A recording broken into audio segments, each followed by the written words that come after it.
Nicep Family Episode 30. Iya, yang panai padantang. Kan ako ni Cep dah sampai di sana. Tuan lah di sawang dia sibuk dia mudi dia dia nak juga kemudi dia.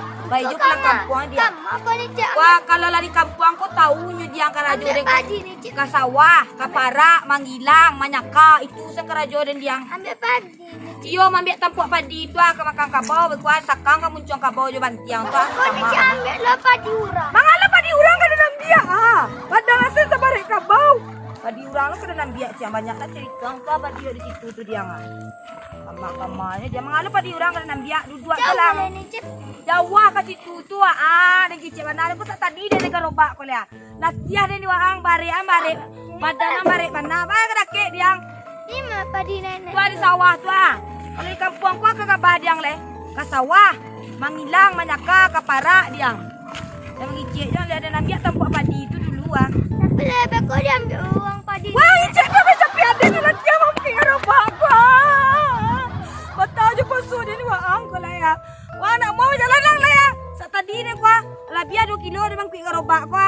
Wah nak naik je pangguelan ciri aku tacas di dalam robak ku. Ni mah Cep. Sawah situ ah, mai ruang. Mangicik sat diang awak mati kesandangan ku. Ada mati kebarean dan diang. Pandai ngicik maliang-maliang padi urang le. Tapi ni Cep. Siapa dia ni capek kicik masin tangan den ko. Nak kicik ah. Tuan, Ya di situ tiba situ hello dia le ah. Dia mangicik jong le. Talo dia lah sasangu den sak tadi le den. Kawaang majalai lah muah do. Nanya ke robak sentar we. Dah sangu dia mudai ku. Indak di pasaman, indak di kampung asal je dia nasel. Nak talo dia macam ikut dah. So dapat dia lah cat wah. ni Cep. Hati-hati jang, adanya nak asal.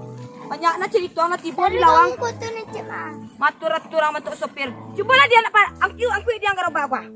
Ingat talok dia bantu ikut dokter. Indah. Pakai dia robak tu. Jalan bang. Talok aku. Reki aku padi dia pun jalan.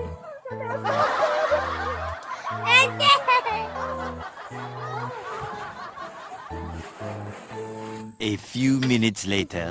Lah